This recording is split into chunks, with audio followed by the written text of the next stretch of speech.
Il est 18h10 à Alger. Madame, Monsieur, bonsoir. Bienvenue dans ce 24 heures Afrique à la une de l'actualité. L'Algérie exprime sa profonde désapprobation de la décision de la France d'apporter son soutien au plan d'autonomie défendu par le Maroc pour le Sahara occidental.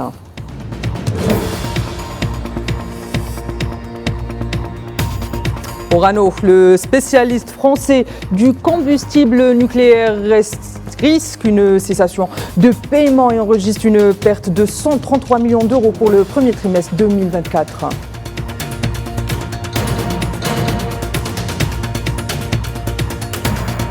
Et l'Algérie appelle une nouvelle fois le Conseil de sécurité à se pencher sur la situation à Gaza où l'agression génocidaire sioniste se poursuit et le bilan des martyrs frôle la barre des 40 000.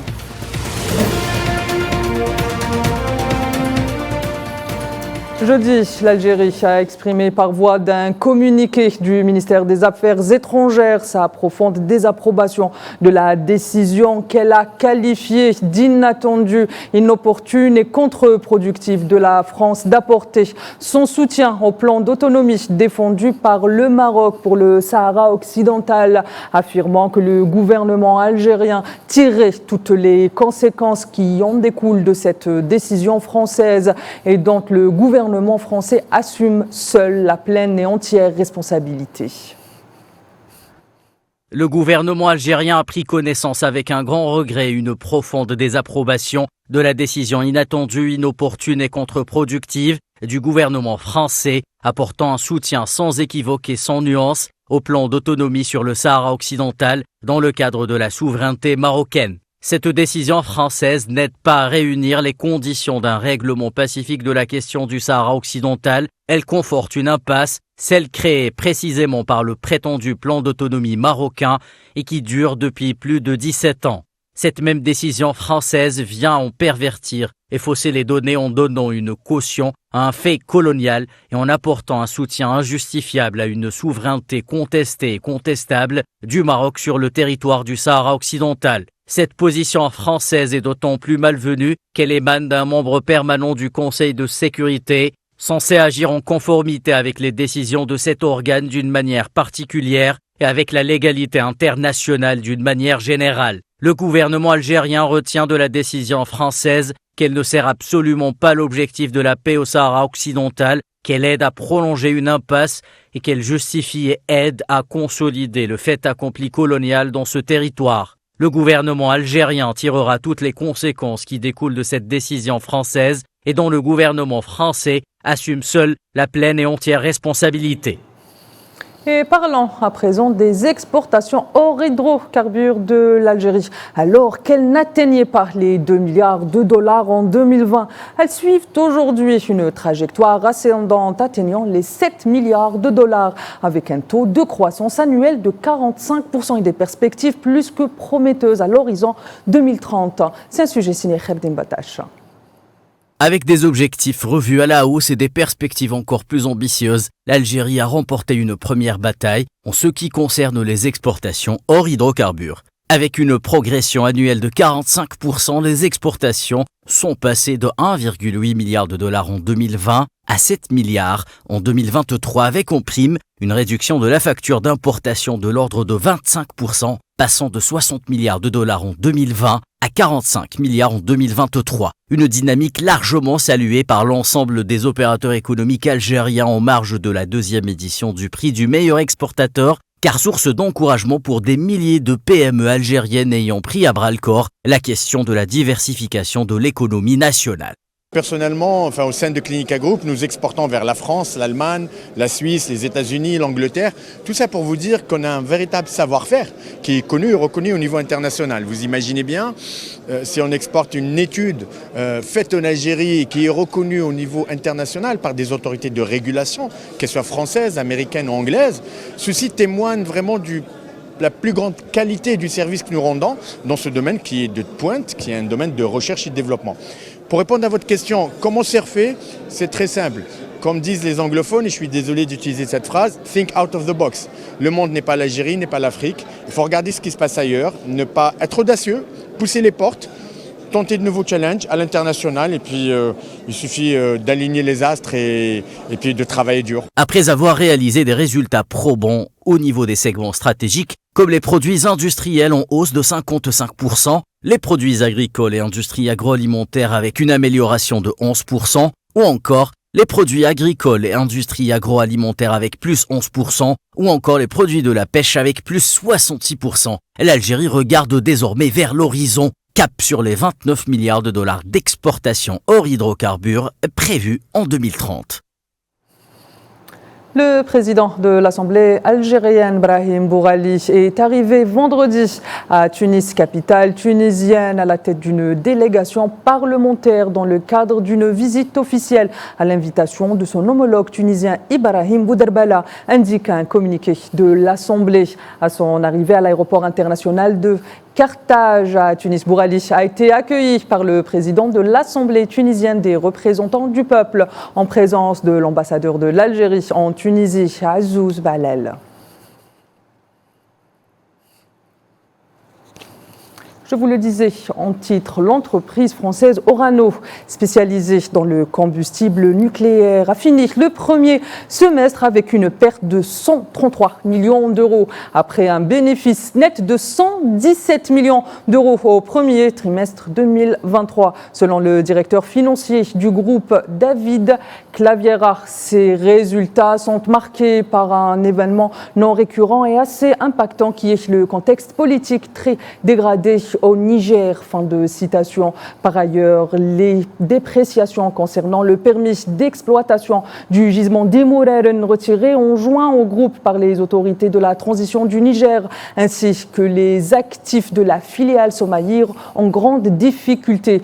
Par ailleurs, la seule mine exploitée par Orano dans le Niger, le nord du Niger plus précisément, depuis 1971 pour un montant de 105 millions. Cela dit, le groupe a en outre prévu 23 millions de provisions pour des risques divers, notamment fiscaux au Niger.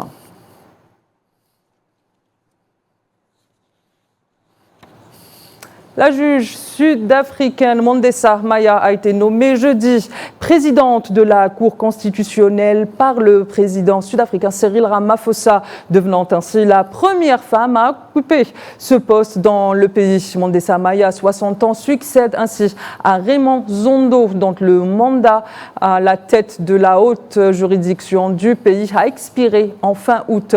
Son ascension marque donc une étape importante car la juge Maya sera la première femme en Afrique du Sud à être nommée à ce poste, a indiqué la présidence sud-africaine dans un communiqué. Par ailleurs, le président Ramaphosa a confirmé cette nomination après des consultations avec la commission du service judiciaire et des partis politiques de son pays.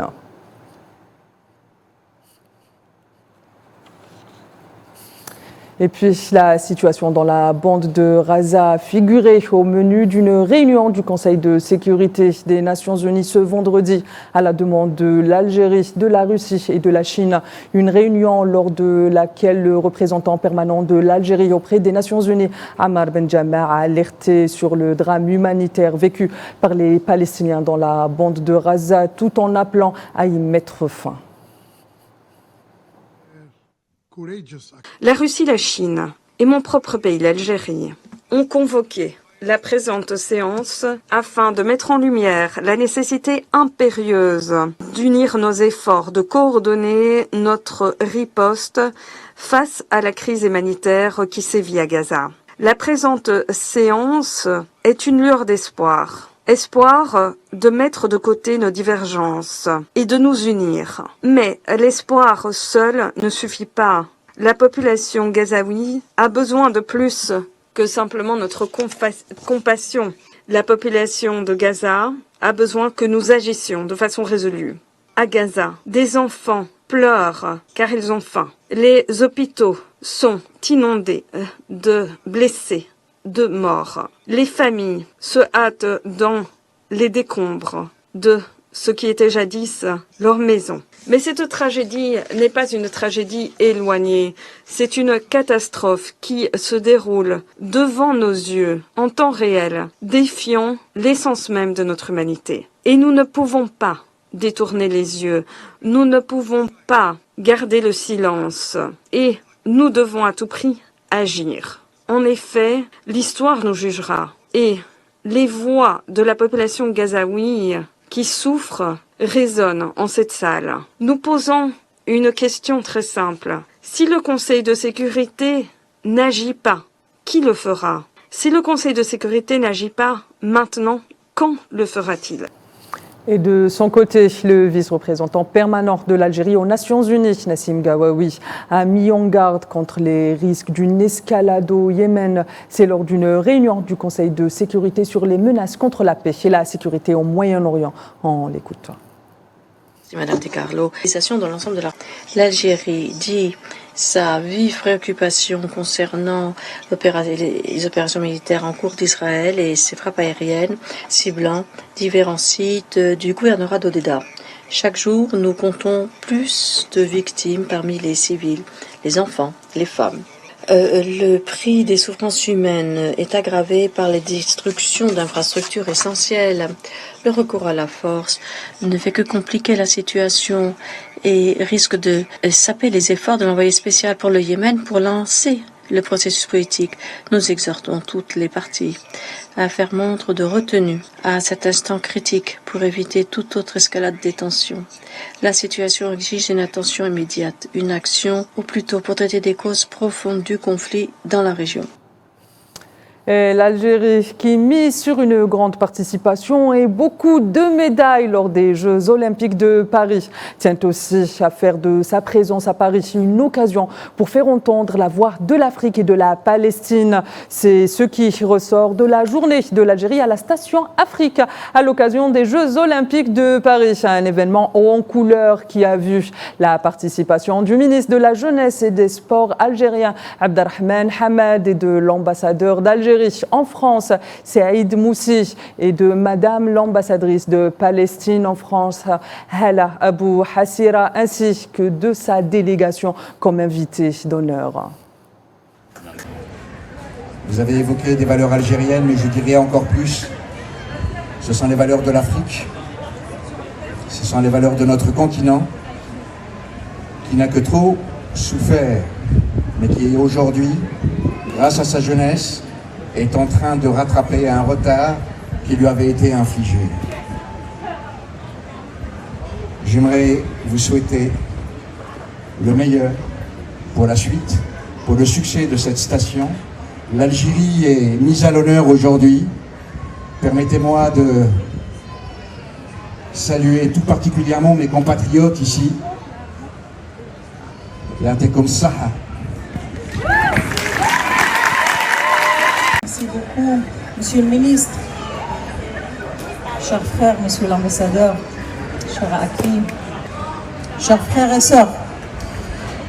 Merci beaucoup pour cette initiative aujourd'hui, Monsieur le maire, dans le cadre des Jeux Olympiques, de honorer la Palestine ensemble avec l'Algérie, de honorer deux peuples.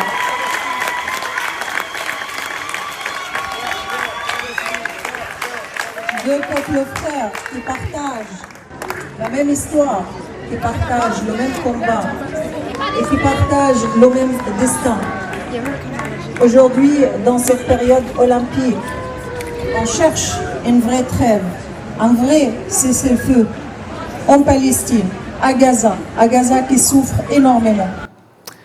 Le sommet des ministres des Finances du G20 se poursuit à Rio de Janeiro avec la participation de l'Union africaine et ouf la proposition du Brésil d'instaurer une taxation coordonnée sur les super riches à l'échelle de la planète est soutenue par plusieurs pays et organisations du Sud global, notamment l'Union africaine. Justement, l'Afrique du Sud, la Colombie, elle trouve écho également auprès de certains pays occidentaux, à l'instar de la France et de l'Espagne. Cela dit, les États-Unis d'Amérique ont catégoriquement rejeté cette proposition. Avant même la tenue de cette réunion, la secrétaire d'État au Trésor américaine, Janet Yellen, a affirmé pendant une conférence de presse que son pays ne voyait pas le besoin de négocier à l'échelle internationale une taxation sur les plus grandes fortunes.